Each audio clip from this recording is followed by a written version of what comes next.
This Bible study explores the Gospel of Mark, a fast-paced and action-filled account of Jesus' life, ministry, death, and resurrection. Known for its emphasis on Jesus as the suffering servant and Son of God, Mark's Gospel challenges readers to respond to his call to discipleship. Now let's start today's lesson in the Gospel of Mark. And each one would give their own perspective of what they saw and what they experienced. And that's the best way. Matthew, Mark, and Luke, of course, are called the synoptic Gospels, and John being way out in right field. I say that because today we're going to discuss two things. And that is, if you have already done the reading, the cursing of the fig tree, and then Jesus throwing the money changers out of the temple. I think if you would look at it with fresh eyes and understand the perspective and the context, what you're going to notice is that Mark tells it from a different angle. And he does that intentionally because Mark wants us to see that Jesus was on a mission. And we're going to get into that momentarily. But I want you to think about that as we go along today, because it's speaking of hypocrisy. And let me just ask someone if they would, Annis Collins is with us. Annis, define the word hypocrite. It does not have to be. Someone who does the opposite of what they say they believe. Wow. Annis is one who does the opposite. May I have a word? The complete opposite of what they say and what they do. Right. Anybody want to add to that? Topper, you want to supplement what she just said? Anybody want to add to it? Well, I think we often look at it as somebody being two-faced. Ah, two-faced. It's a general colloquialism, you're two-faced. Absolutely. And especially considering that in the realm of the church, when we put on a religious front. Right. And then when individuals see us in another view, then we are not practicing what we preach. Anybody else want to add to that? Because it also means play actor. You know, you're acting. You it's not the real you. You're not doing what you normally or typically do. You're acting. Wow, you're acting. So we've got Annis Collins, we got Brother Toppin and Reverend Donnie Brown, all three of them, rather, coming from different perspectives, but the bottom line is they are not doing what they say. All right, they're putting on a front. So we're going to see that today, and I want you to try to visualize it, and I'm going to do it this way, and as I've always said, try to look at it with fresh eyes. Try to get rid of, Deacon Grant, take some of these back to the back, please. Try to get rid of the view or your assumptions. We call it presuppositions, rather than going into it, well, what you think you know. Because I think it's going to change the meaning of the passage and help you see, again, with fresh eyes, what Jesus really meant and as he experienced that. Okay? So let's look at Mark chapter 11, beginning at verse 1.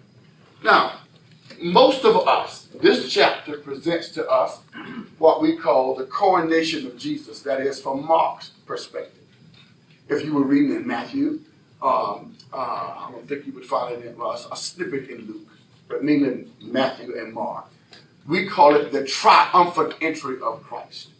All right? We use that word triumphant to symbolize that he came into Jerusalem riding on a jackass, symbolizing the authority of a king.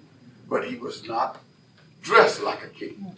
He was not riding upon a stallion. He rode on a jackass instead.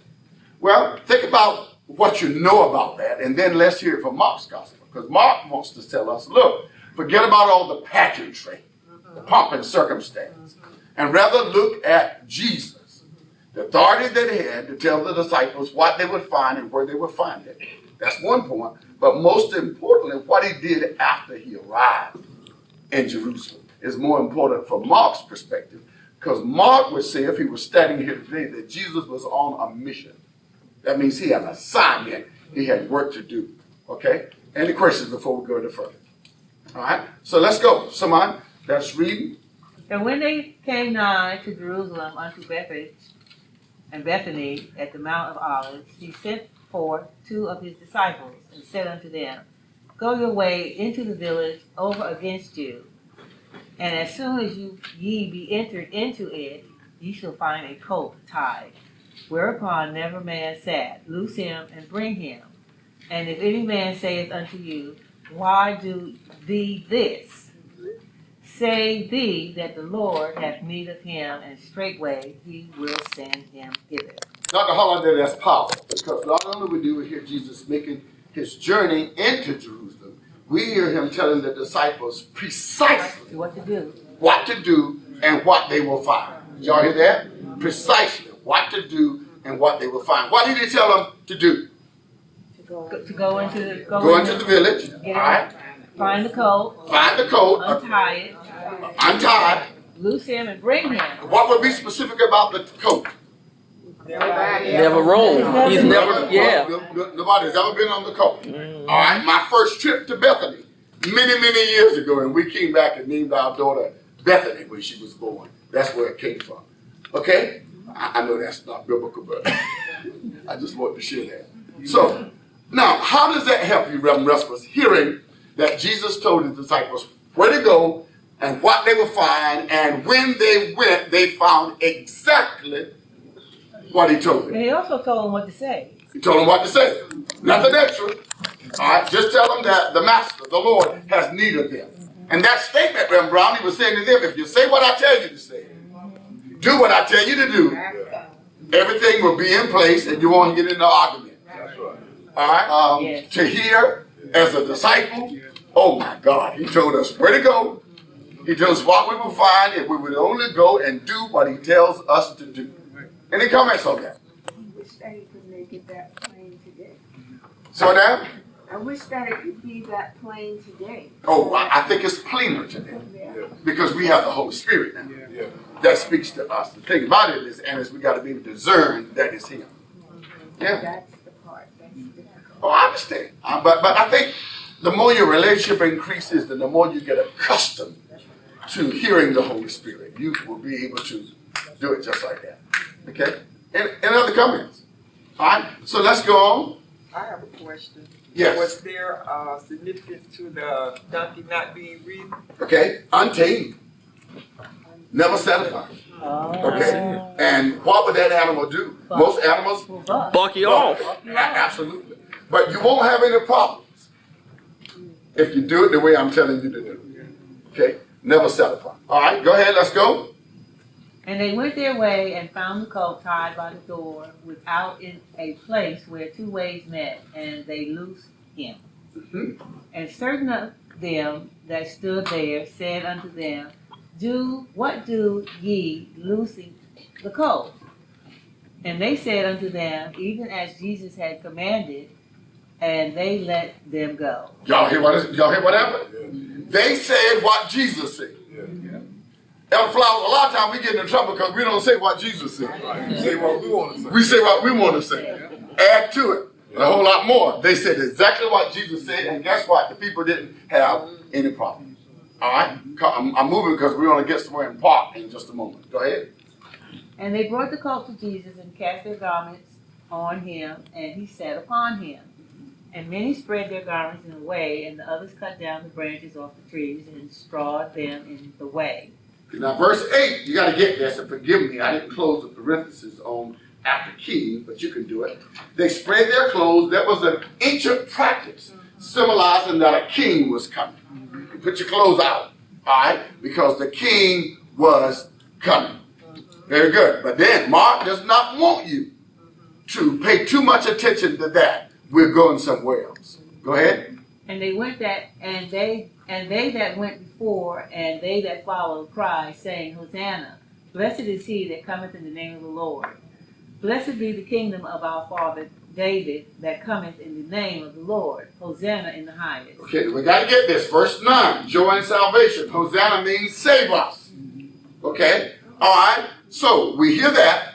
And now we are getting ready to hear something, and we're going to park here in just a minute. Go ahead, Dr. Holiday. And Jesus entered into Jerusalem and into the temple, and when he looked around about upon all things, and now the eventide was come, he went out unto Bethany and with the 12.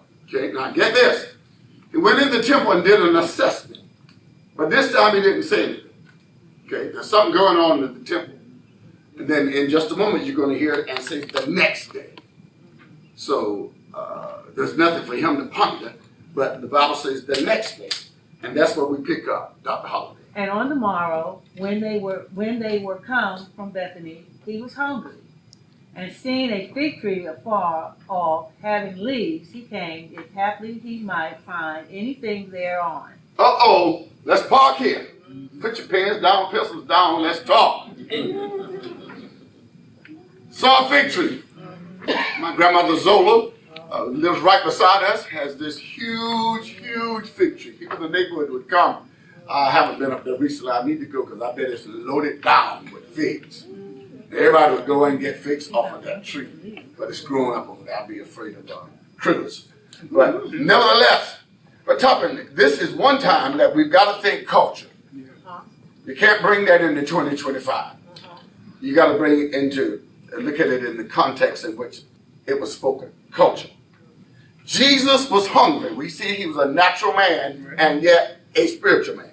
All right, he's hungry, which means he wanted something to eat.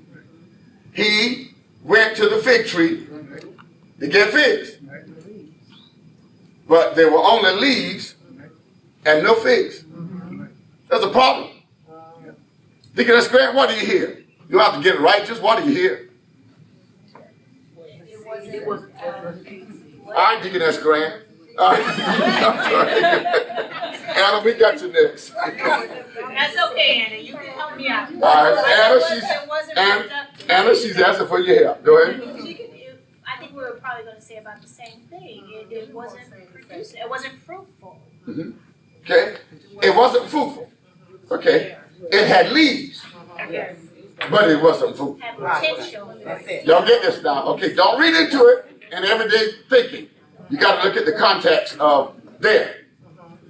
When the fig tree starts to show its leaves, it also simultaneously produces figs. So the fig tree, Annas, was the hypocrite. Get it? Because it showed that it had leaves, but it didn't have any figs. Hold on to that. Let's don't go anywhere else. Y'all got it? All right? Because if it had leaves, it was supposed to also have figs / fruit. All right? Jesus reached for it, Terry Henry's adding that, with an expectation that he was going to retrieve figs from the tree. All right? But the tree didn't have any fruit. I'm confused. Huh? I'm confused because the That's next okay. sentence says it was not the season for figs. Right, but the leaves were there. See? The leaves were there, then the figs. That's right. Okay. Right. If the leaves were there, the fig should have been there. So it was out of season. Okay. But it also had leaves, but no fruit. You get me? Commentary says untimely. Okay, now let's park here. People, you look at him. I love it. All right? All right? Let's park here. Okay? Now, Caldwell, look at Anna's definition of hypocrisy. Okay? And let's think about that tree. Reaching for something that's not there. But should have been there because the leaves were there. But should have been there because the leaves were there. All right? Comments? You want to add to it? You want to talk? I'm gonna wait because I'll get ahead of you if I say. You got some folk at your table. Help out. Come on. I want to Miss Carolyn, all y'all there. because I want to go beyond the fruit because I'm seeing beyond the fruit right now. Don't go beyond the fruit right now. Right. All right? Don't listen to Reverend Caldwell right now. I just want to go back to the culture, bro. Tell me you want to add to it. I'm afraid I was falling into Reverend Caldwell. It's okay. All right. Well, I tell you what. I was. Y'all want to do it, so go ahead and do it. Well, it's just like us, Yeah. right? And we are putting on this image that we are fruitful, but yet we're not. We're putting on the image that we're walking and we're talking, but when you tear back the layers and when people reach it, it's nothing there on the ground. Nothing there. Yes, sir. And it's not that the fig tree was advertising. Fig tree was just doing what fig trees do. But it was not producing fruit. I All right? Now, let me just tag John 15. Just write this down for the sake of keeping notes. All right? Don't try to turn there. I'm going to recite it for you up until a certain point. I am the vine, ye are the branches. Y'all know that. As part of the farewell discourse. Down in that, Jesus says, and it is my expectation that you would bear fruit. Yes. And if you bear fruit, I'm going to prune you so you'll bear even more fruit. Come on, folks.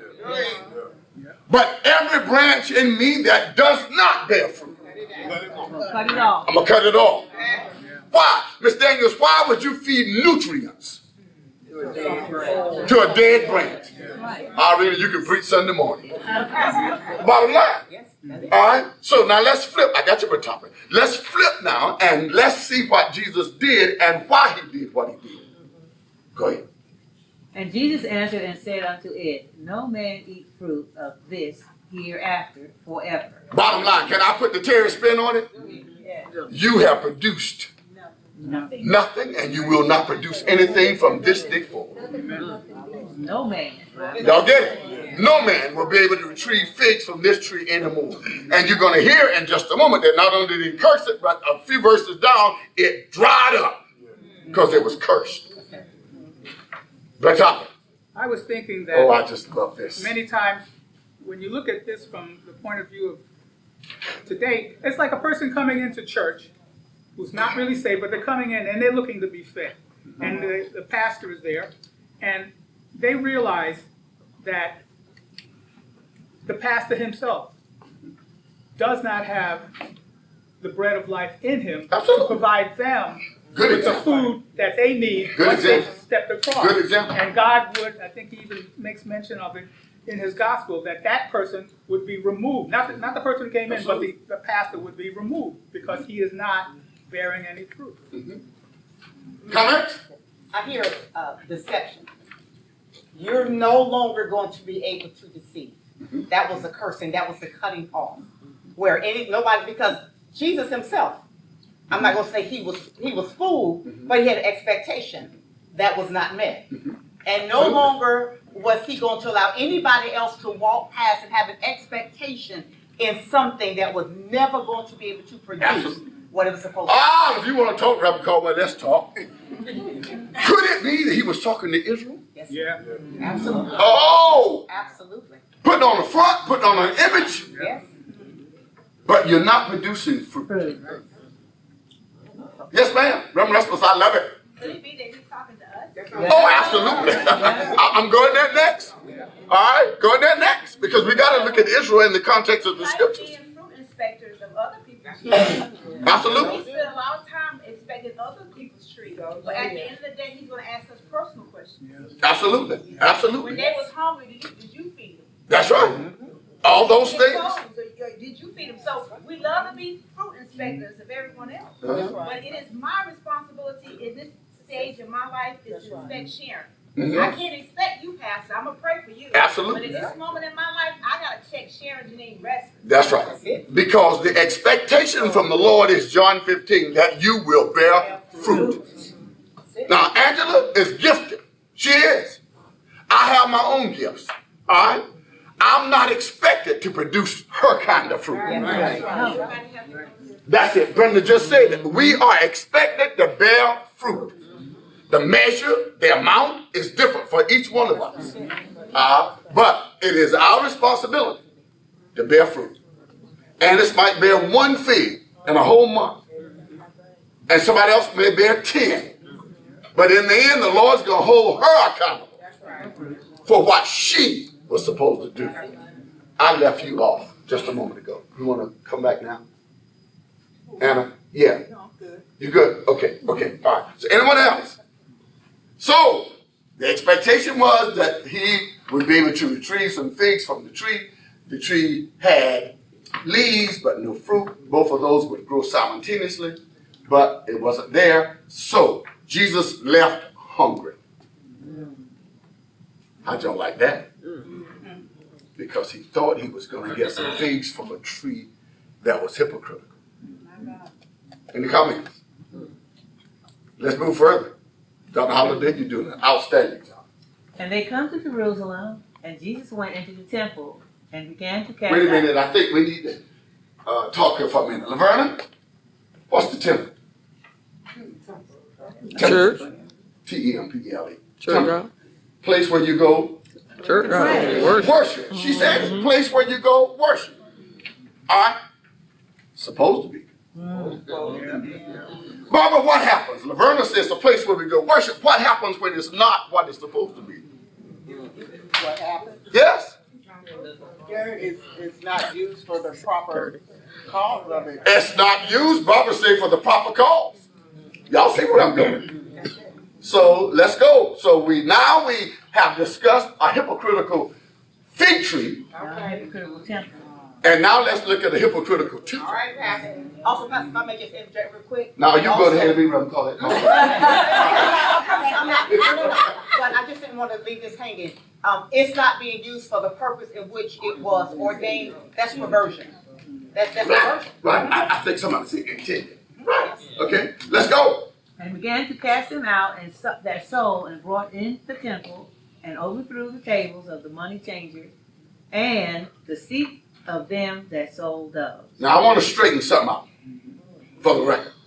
Because a lot of people and preachers grab that text and they just go preach from it, and we are not selling anything at the church, and that's not what that means. If you ever go to Jerusalem, if you've been with us, they sell stuff on every corner. Trying to get you to buy something on every corner. Even going into the temple, they got people there selling all kinds of stuff. Will you buy mine? Don't buy hers. Buy mine. Whatever. So selling was their custom, their ritual. They also had money changers. Now, in order to buy the animals for sacrifice, you had to use their currency. So, just like when we go, is it the denarius now? What is it? I can't remember. Shekel. Oh yeah, that's Shekel. So when we go, we exchange the money because now most of them take dollar bills, but on my first trip, we had to go exchange the money and so that we could get shekels for our money. So when you hear money changers, that's what they were doing. It's where you would go and get their currency with your money. Remember now, Jerusalem was not just for the people in Jerusalem. People came from all over, and they had their own currency. But in order to buy animals to be sacrificed, they had to exchange their money with the money changers, and all of that went on right in the temple. But yet Jesus had a problem with it, and you need to talk to me because he had a problem with their culture. What you think it was, Batata? I think it was. Take a chance. I think it was the way they were doing business because they were probably cheating people, especially when they were exchanging that money. So you did some reading. Absolutely. They were charging up, they were making too much, charging off the top. So now it become not just a culture or an issue, but everybody is bombarding the temple and they are trying to make more money. Almost like, who was it? Zacchaeus. Yeah, right. With the tax collector. All right. So think about skimming off the top. Mm-hmm. But this is the church. Mm-hmm. Now, one of our ministers is present. I just had this conversation. I won't put it on the spot, but we just had it, and she wants to talk. That's fine. And please don't think I'm bashing anybody. Bethany Grace Henry, our daughter, loves T.D. Jakes' ministry. She goes, she follows, not T.D. Jakes. Sarah. She loves Sarah. Young person. A lot of young people gravitate toward that ministry. I love to hear her preach as well, so don't take this wrong. But at the end, the rest was the conference last week, wasn't it? At the end of the conference last week, did y'all see the audience? Yeah. Oh my God. Thousands of people from all over. People everywhere. And the Spirit had moved. She had preached and the word went forth. And at the close of the service, she let them play Boots on the Ground. Oh. And didn't change the lyrics. Oh. Okay? Now, I don't want anybody to think I'm bashing another preacher. That's not the purpose. I'm allowing you to see how this correlates with this Bible study. At that moment, Elder Flowers, at that moment, Joe Blow walks off the street. And he comes in and says, I want to give my life to Christ. And everybody's up there doing, I can't even do it. Where them fans at? Are you going to pick me if I fall down? So the bottom line is, Brenda, what do you think that unsaved person who just came off the street is going to say? Now, I don't want you to think. I just love to stay out there. Oh my gosh, she said. I might well stay out there. Now, get this. I want you to make sure that you understand this, especially those listening via Facebook. I want you to make sure you understand this. I am not saying there's anything wrong with line dancing, because I don't think there is. In its place. All right? In its place. You on a cruise? Do it. Family reunion in a hall? Do it. The language, church setting, people are seeking Christ. And what we need to understand is the devil is so cunning and crafty that he'll say, I'll let you have your conference. But I came in right at the end. Y'all hear me? Yes, ma'am. Deaconess Grant. Doing good. The spirit was high, and the word was powerful. That was a critical time to bring people to Christ. Absolutely. And one point, and we were just talking about this as well, is that you go to these conferences, and at the end, many times there's not even an altar call. Wow. There is merchandise. Absolutely. And I think that's But there again, I want anybody to think I'm bashing surgeons. I'm not. All I'm just saying is this. What Jesus was saying is, listen, right at this moment, the temple is not representing what it's supposed to be representing. It's about money, it's about profit, and the Bible says he overthrew the tables and ran them out of there. And this is what he said. I'm going to go ahead and say it, Dr. Holliday. This is a house of prayer. And you made it a den of thieves. That's the word. Okay, Reverend Rasmus and the elder flocks. What about the times that we have morning worship service? This is a temple. Because I want to bring it home because we're always quick to judge other people. No, I wasn't judging. I'm not saying you Oh, are, okay. but I'm just saying. Yeah. You know, we are quick as a people to judge. Yes. What about the times when we have church service and before we can leave out the door, somebody walk up to you and say something that's so disheartening, it makes you don't want to come back to church. So how many times have we been guilty of the same identical thing in this temple here? Like, where you been? I ain't seen you in churches forever. What's going on with you? How do we greet people at the end of the church? You know what I do? Reverend Brown is my witness. I go straight to the car. But I can't be her there. She's in front of me. Because I don't want anything said to take away what I've received from the Lord. If you're not careful, before you leave this sanctuary, somebody will walk up to you and say something that will snatch everything you receive if you allow them. Absolutely. So what I do is I leave quickly. And can we say, Reverend Rasmus? We have been guilty of Yes, it ma'am. ourselves. I agree. Can we honestly say, and the enemy uses people? And some of them not even aware that they're being used. All right? Okay? Someone else? Yes. I was going to say similar to Oh, I'm sorry. I was going to say similar to what Deaconess Grant was saying.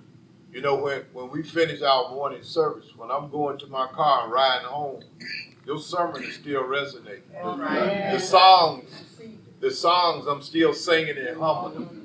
Just think about those folks that leaving and they said, where them fans at? And that's in their spirit. It flipped the context. When they're leaving, that's in their spirit. And all of the good preaching and teaching that they receive, it's in those fans. Absolutely. And it's gone. And then, you know, when you get home, sometimes you get down the street, the devil's waiting on you, and you don't have anything right then to come back here with. And Elder Flowers, I think it's Matthew 12 or 13, one of the two. I'm not the best at telling you where it is, but it's there. Jesus came out with a parable and said exactly what you and Reverend Rasmus just said. He said, a sower went out to sow. And he threw seeds on 3 different types of soil. And when some seeds fell down, he said, the enemy is right there to snatch it up. So it doesn't have time to germinate. It doesn't have time to take root. Because, yes, it fell. It fell with intention. It fell with power.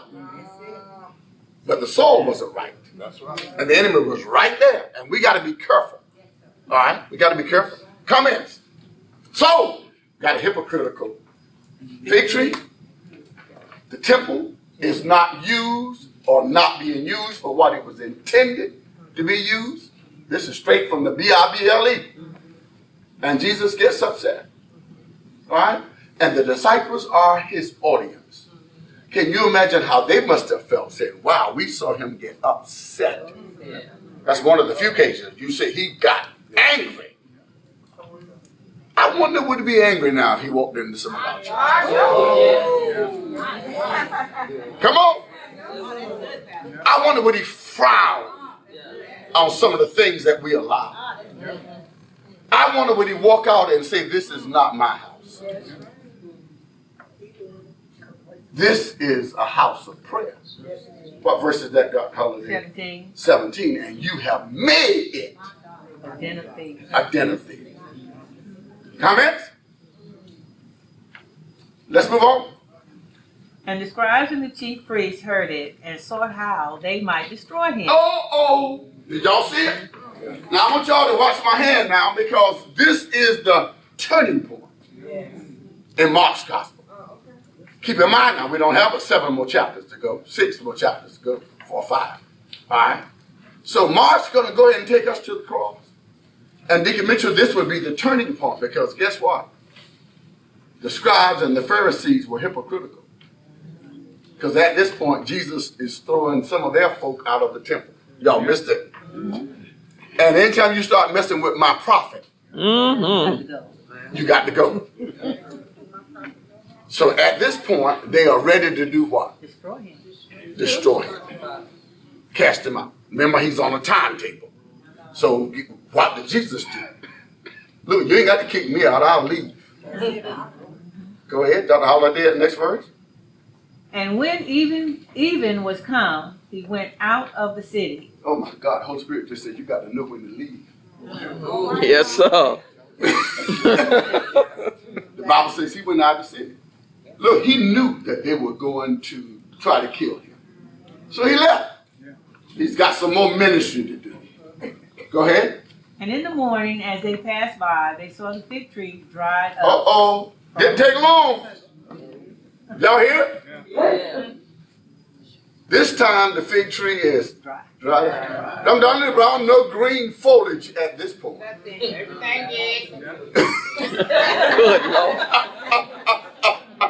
Reverend Daniel Brown said everything's dead. And he's going to use this, Miss Daniels, as a teaching moment. My God, if you want to learn about prayer, he's going to come right behind this and say, now, okay, you just saw a dried up fig tree. Let's hear some more on prayer now. Yes, ma'am. From the root.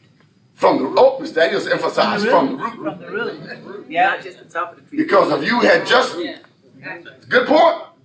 Because a lot of times my dad used to get upset with me, be in the garden pulling up weeds. And I'd have the hoe and I'd chop the top off. And Dad would say, boy, I told you pull it up. Because if you just cut off the top, it's going to keep growing. Jesus cursed it from the root. Reverend Caldwell said it would never produce figs again. Let's move on. And Peter calling to remembrance said unto him, Master, behold, the fig tree which thou cursest is withered away. Now what you think? Honestly, there's no right or wrong answer. Sister West, what do you think the disciples thought when they saw the power that he had to curse the fig tree? Well, they were always in a cloud to me. Mm-hmm. And so... especially in Mark's gospel. Right. And so when they're hearing this and they're seeing this, in my mind, they're still not processing. Mm-hmm. They're not. Mm-hmm. Not there yet. No. Not over their heads. So let me tell you something that happened to me. I told the staff this yesterday, and to me this falls right in line. Our TV went out, and it's about 20 years old. And I knew Bethany has been trying to get us to buy a smart TV out in the living room, and I said, I'm not buying a smart TV. I'm one of those, I'm going to make it last till it lasts. I don't follow fads. Just because you do something don't mean I'm going to do it. Okay. So I went out and bought a new TV, bought that TV back, and it wouldn't work. And I said, this is quite unusual. This is a new Vizio. It should be working. And so I tested the cable box. And Lily, it was not the TV. It was the cable box. So it's been sitting around for about a month. I hadn't had time. So Monday, on my day off, I went to Fountain Cable place out at the mall, took my box in, and everybody in Vision Cable, Andrew, I told this yesterday, laughed me to scorn. I was so embarrassed. I said, why y'all laughing at me? They said, sir, we don't even use these. Ms. Daniels, I said, well, I got 2 more at the house. And they're all working. And the lady said, sir, she said, I can take $83 off of your bill right now. She said, you don't need boxes anymore. She said, you can stream everything. And you don't have to do any of this. And I'm standing there with a dead box and a brown paper bag that was no good. And she just laughed. And she said to me, you didn't know. Did y'all hear what I just said? She said, you didn't know. I'm going somewhere. Angie, I'm holding on to something dead. Y'all missed it. That nobody even uses it anymore. Okay. And she gave me new information, saved me $83, and then told me when you bring the other 2 boxes in, I'm going to credit you for $30 off of that for those 2 boxes. Off something dead. Come on, Reverend Dr. Brown. I'm going. Comments? I hope that didn't go over your head because that fit it right there. All right? How many of us are holding on to dead things that are no longer any value? They don't know it. And we don't know it. That's the point. That's the point. Say it, Annis. I just said, but why are we holding on to it? Because we don't have an understanding. She said to me in that closing statement, she said, you don't know. You didn't know. And I didn't know, but I know now. I'm bagging up those other 2 and they're going to the mall. Some people are just not open to change. Well, it's not that I'm not open to change, because I am. I just didn't know there was something else. So, we got this hypocritical fig tree. He projects this image. It sends this message that, look, the temple is not what it's supposed to be. All right? And so we move forward. And now he gets into, based upon his response to Peter, something that we all need to hear. And let me tell you something. He drops a center block on your heart in just a moment. Let's continue, Dr. Holliday. And Jesus answering said unto them, have faith in God. For verily I say unto you, that whosoever shall say unto this mountain, be thou removed, and be thou cast into the sea, and shall not doubt in his heart, but shall believe that those things which he said shall come to pass. Reverend Dr. Brown, you think there's any correlation in that statement in the fig tree? Yeah. What you think it is? Well, If I got the power, It'll happen. yeah. draw the fig tree, I can move him out. I can move your mountain. But it requires something on your part. You gotta have faith. Need Gotta faith. have faith. What is faith? Substance of things hoped for, evidence of things not seen. Don't y'all miss this. If I had a Bible, I was in Bible study, I'd be highlighting these verses. Let me tell you something. Jesus tells us how to get prayers answered. Go ahead. But shall believe that those But shall what? believe. What does believe mean? Trust in Trust in him. But shall believe. Shall believe what? Go ahead. that those things which he said shall come to pass. But he said it shall come to pass. Go ahead. He shall have whatsoever he said. Rosalind, that's the promise. Anybody want to talk? Now, I know somebody's probably sitting there and say, well, I've asked for some things I haven't gotten. Okay? But we got to make sure that we are asking in alignment with his will for us and his purpose. Yes, ma'am. Can I read this the way I read it? Yes. For verily I say unto you, Sharon, that whosoever shall say unto this mountain, be thou removed, and be thou cast into the sea, and shall not doubt in Sharon's heart, she and shall believe that those things which Sharon says shall come to pass. Sharon shall have whatsoever Sharon says. Absolutely. That's how I read the scripture. You got to insert your name, believe and trust, and it said the promise. That's it. He teaches us right there how to have those things. All right? Next verse, and here it comes. Therefore I say unto you, what things soever ye desire, when ye pray. When you pray. That's good. Anybody here? If you pray. No, when. When. The expectation is that you are praying. When you pray, do what, Dr. Holiday? Believe that ye receive them. That you receive them. And ye shall have them. And you shall have them. Now, I do this all the time to focus. Sometimes I know I get on their nerves, but they'll say, Pastor, to pray about so-and-so. I say, let's go ahead and thank him. So rather than just uttering the prayer, if you got enough faith and you already praying, let's go ahead and thank him in advance for what we believe he's going to do. All right? Okay? What does thanking him in advance say to God? You want to try it?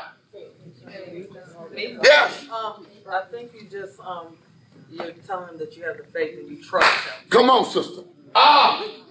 You're telling him, Daddy, I believe, and I trust you, that you will do what you say. I trust you. I trust you.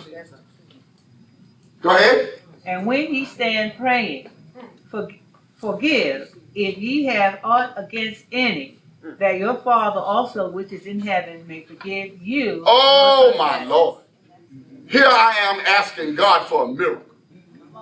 And I know I can't stand David Toppin. Come on, let's just be real. What does he say? Oh, there it is. There's your, God knows he got it. There's your third example of hypocrisy. Because if I'm standing in the synagogue asking God for him to do something, but yet I know I've got an against a brother or sister. God says your prayers will be blocked. You got to get the horizontal and vertical relationships right. Come on, somebody. Now, Alita, this is the verse we don't want to hear. Because we want God to send it on down, Lord. Oh, that's good, Pastor. Let's go ahead. That's it. But if ye do But not, if you, there's the clause.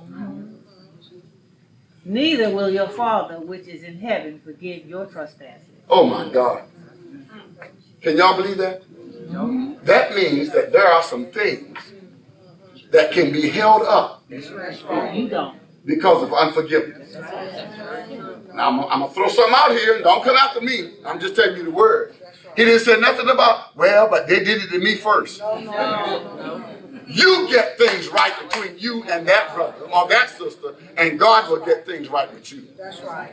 I think if you know that, you should go to your brother and sister that you feel like you have an order against, or they have it against you, because God feels that your spirit is more, not advanced, I hate to say advanced. Yeah, no, it's okay. More Because we are advanced grown. than they are, Right. and they might not know. So you have But Brent, I'm going to be real, and you probably going to say, I can't believe Pastor Andrews getting ready to say what he's going to say. There have been times I want to say, God, get them. Can I see the hands of those of you who've been there? The rest of you are praying for. Pray for him. You wanted them to fall. You wanted God to get them so that you felt like you were evil. I haven't gotten to that point yet. I don't want nothing to happen bad on anyone. Oh, way back when I was unsaved, I did. I did. If I could have ran over some folk and gotten by, I'd have knocked them to the side of the road. She gonna leave the church. Now, I'm transparent.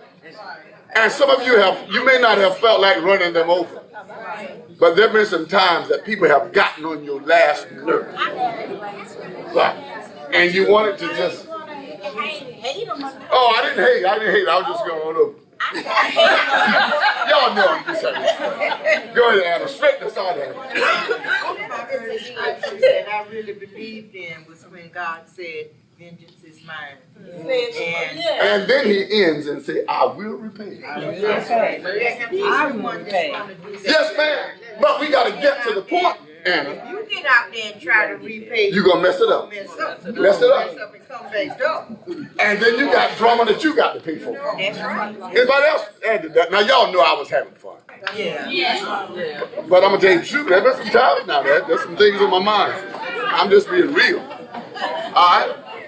When folk break your heart and make you do things. Oh, yeah. But notice what he said. He said the contingency as I close is, if you don't forgive, you can't be forgiven. So, Barbara, let me tell you what you're allowing somebody to do is block your blessing. Impede your relationship that you have with God. Because you allowing somebody, Sadie Winfrey used to call it, live rent-free in your mind. They're in your thoughts, day by day, and they're somewhere on the beach not thinking about you. Comments? Deaconess Grant? They essentially blocking your healing. Oh, absolutely. Blocking things that you've been praying for your children, for your marriage. And when you look at it like that, that's too much of a price to pay for not resolving the anger. But we're willing, I just finished a class on conflict resolution. We're willing to do that because our heart is hurt. I know. Yeah. I understand. And we feel like that's the best way to get back at them. Not understanding that we're going to miss something ourselves. I think that last verse as we close is profound because he says, I will not forgive you. And those of us who recite the model prayer, that's what he said. Forgive us our debtors as we forgive those. Whether you use debtors or trespassers, it all means the same thing. Yes, ma'am. Yeah, and sometimes. Deaconess Austin. Yes, and sometimes it's just really hard, for you to let those things go. It is. Oh, yeah. And that's when you have to fall on your knees with whatever strength you have and ask God to do this for you. Otherwise, you just can't make it. I mean, it will. Deaconess, can I give you a high five? Come on. Yes. She's the only one that got on board with me. All right. And it comes down. Deaconess, you're all right, my book. And it comes down to you already know and believe that God has these many blessings for That's right. you. So how bad do you want your stuff? So Paul writes, we ought to die daily. And in that, what he's saying is that the old man in us, the old nature, all of that stuff needs to be gotten rid of on a daily basis. And so why not pray a prayer of exploration? All right? Lord, show me those things. Psalm 139, David says, search me, O Lord. Try me, know my heart, and see if there be any wicked way in me, and lead me until we're everlasting. So every day I ought to ask God, okay, God. But I don't really have to tell him, Lord, search me, because I can come back some days and say, Lord, you already know. Now, let's close, but I wanted to show you, Mark takes that triumphant entry and shows us hypocrisy in three different forms. Fig tree producing leaves but no figs. The church, the temple, the synagogue. Are y'all with me? A house of prayer, but you made it a den of thieves. And then comes on the end and says, we too practice hypocrisy. When we think we are aligned with God, but yet we got aught between our fellow brothers. What are we taking home? Someone we haven't heard from all day. Sister Carol Jones, what are you taking home? Help that tape out over there. Well, this is my own personal testimony. I like that. I was very upset in my marriage. And, I just held a lot of disgust for my husband, my ex-husband. And when I said the hour for the prayer, when it came to me that I want to be forgiven, and I need to forgive him the way I want to be forgiven. That let me know I had some work to do. And I did it. Sister Carol Jones, we appreciate your honesty and transparency. That's the Lord that directed me to you. And obviously, not only did you have some work to do, we've got some work to do. Yes. I think that was powerful. Anyone else? You want to add to it? You always come up with something. Knock the ball out the park. Help Reverend Caldwell and run down to that table. Bless the Lord. My thing for me is I have a charge to keep and a God to glorify. So I have to honor him even when I don't want to. Lord, save me from myself. Whoa, save me from myself. I don't want my prayers to hit the ceiling and bounce back because of some resentment or something else.